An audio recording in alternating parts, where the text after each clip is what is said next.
how can one annihilate this ego? Srinivas Garu.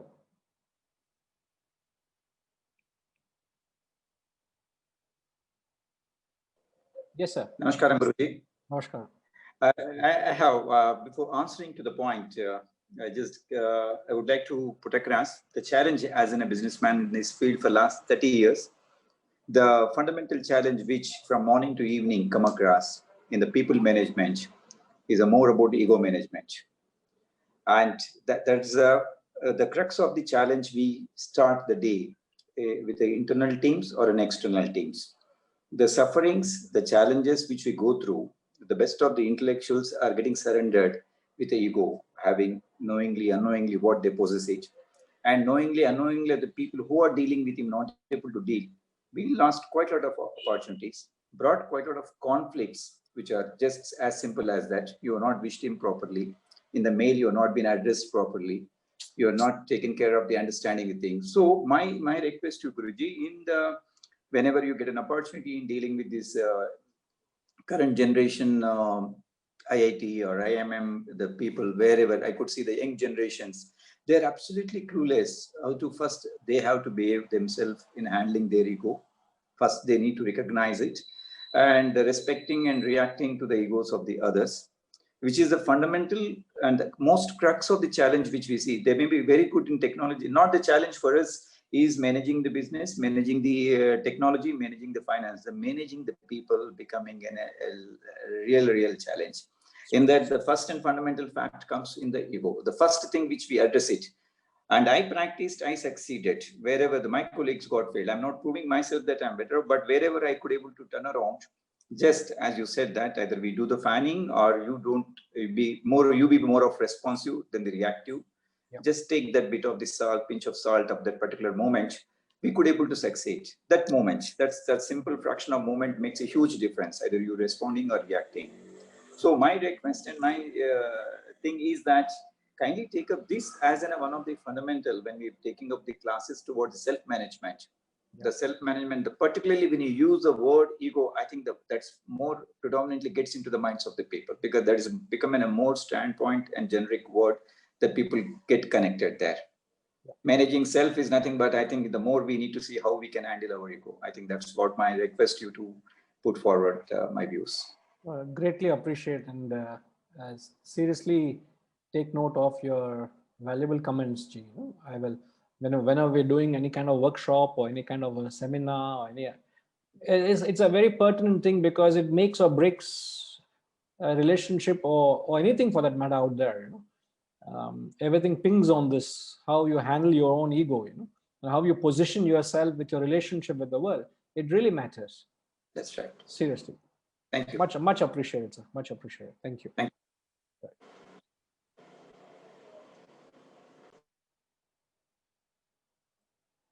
Badrinath ji, where are you, sir? Ab hai? Seen all this while. Are you there? Yeah, I'm there. Something happened to my video. Here I am. Yes, sir. Yes. Haan ji, boliye. What were you saying? You're drawing a parallel through an example. Yeah, it's a fairly well-known example. I thought it just reminded me when you said fanning egos. There's this thing of donkey and camel meeting each other, and the donkey tells the camel, aho rupam, and the camel responds with aho dhvani. So then afterwards they live happily together as friends because then all their defense mechanisms go down and because they feel appreciated.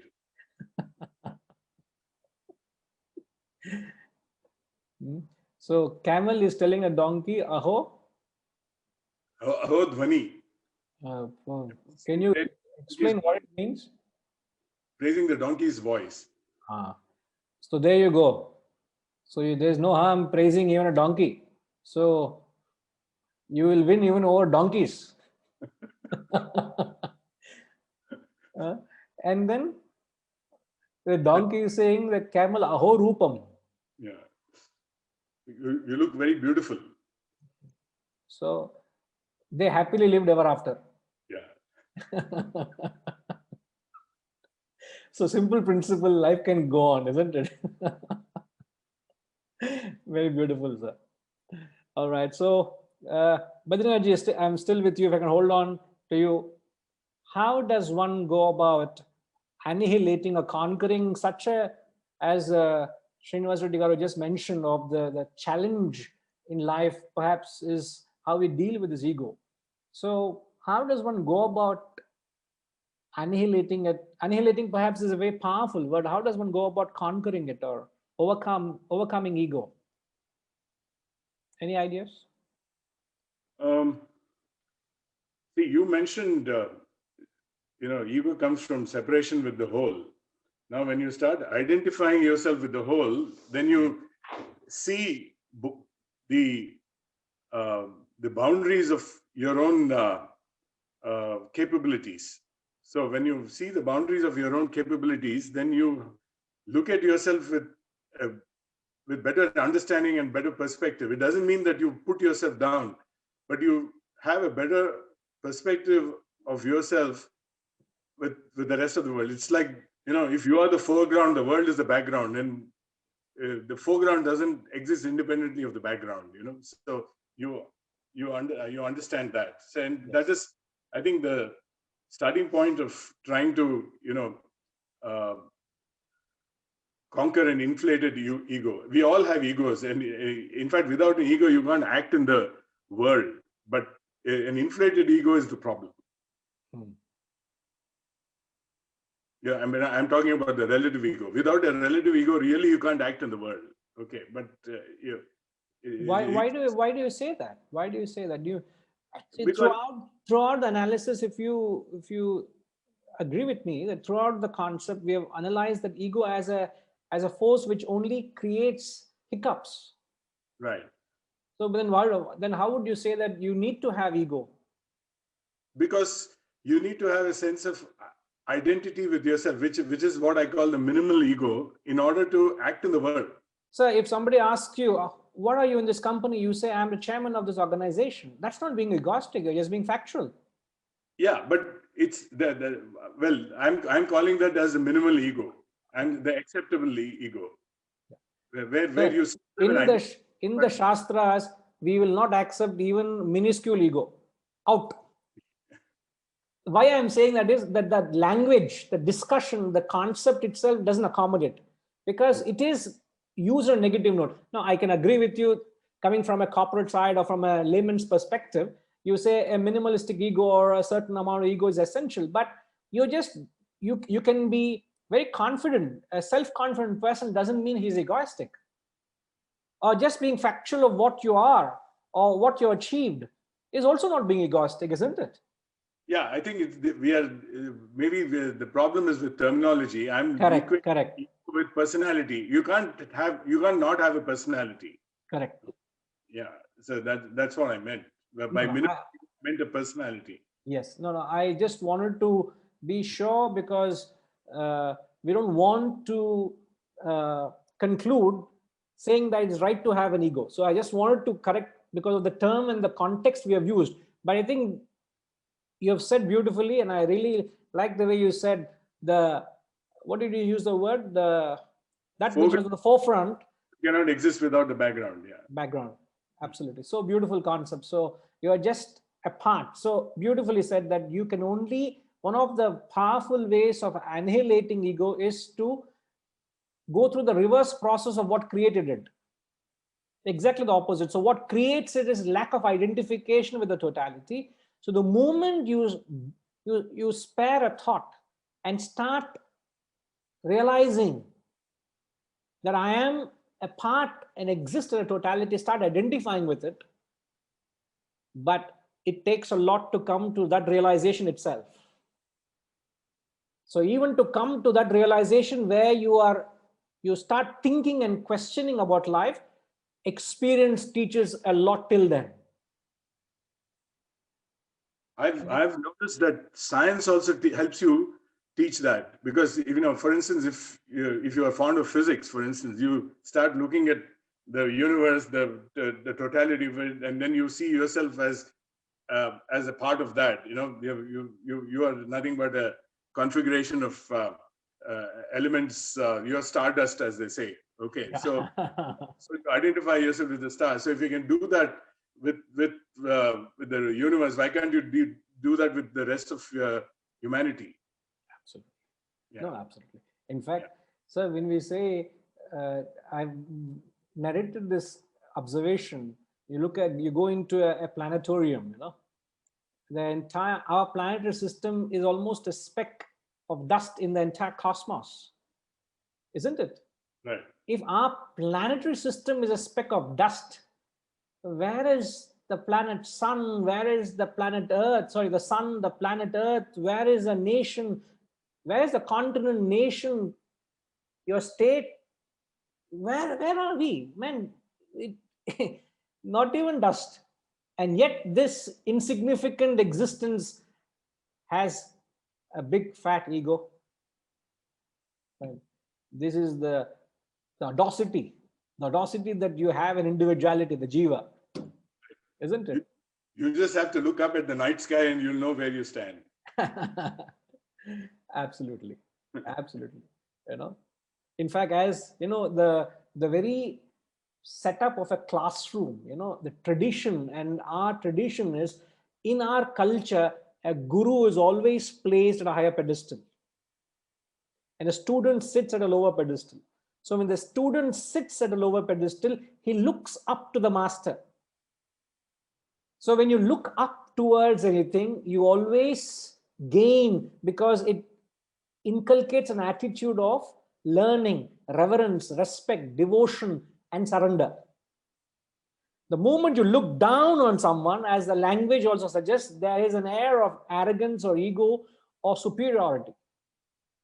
So you see in Western culture, their classrooms, or the speaker is at the lower end, and the theatrical seating where the students are sitting right at the top.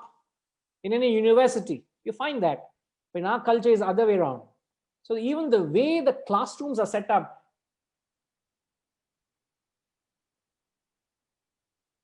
the very word Upanishad, what does the word Upanishad means? Upa means near. You sit very close to the teacher. Ni means below. Shad means sit. So Upanishad means sit, below, near, literature. Near, sit, below. So you got to be close to the teacher. You got to be sit at a lower, so that you develop an attitude of reverence. Your sitting means an attitude of introvertedness. So when you have this attitude of surrender, and the job of the guru is, he will knock your ego. A true guru, or a true benefactor for that matter, is not going to feed and boost your ego. So don't take your ego, your success and achievements to a guru. Put aside and humble yourself to serve a larger cause. And when you serve a cause which the guru represents, it's symbolic. So it's not serving him, but you're serving the cause, serving the mission. And you doing that helps you to liquidate and annihilate your ego. So a guru is an instrument for your progression. And very beautifully said, Seturamanji is saying the doors are always shut in traditional houses. What's the symbolism behind that, sir? Setuji? You bow down. You bow down when you enter. Very nice. Even olden days temples, isn't it? Yeah. Very old traditional temples used to have very short doors. So no, you almost have to kneel down and go in, isn't it? The cave. Almost entering like a cave, huh? Correct. So Vaishno Devi temples and all. absolutely, absolutely. So tradition, as I've said, it has a great symbolic significance as well. Yes, Hariji. A guru literally pulverizes one's ego, not just annihilate, pulverize. Provided you allow the guru to do though. If you don't allow the guru to do, he will leave you to your own fate. He will not interfere because knowledge is always taken, it's never given. He will not waste his time. You must open the doors and then the knowledge will come, help will come. When you surrender, help comes. When you don't surrender and you announce to the world, I can take care of myself, nobody interferes with you. Even God will not interfere. God is playing a waiting game with you. All right. So, a very fruitful discussion. There's a lot to take away and introspect and see where does it fit in and how can you handle situations in your own life where this ego is playing a role in the hiccups of your relationships with the world. So that is the exercise perhaps this discussion will give you an insight towards.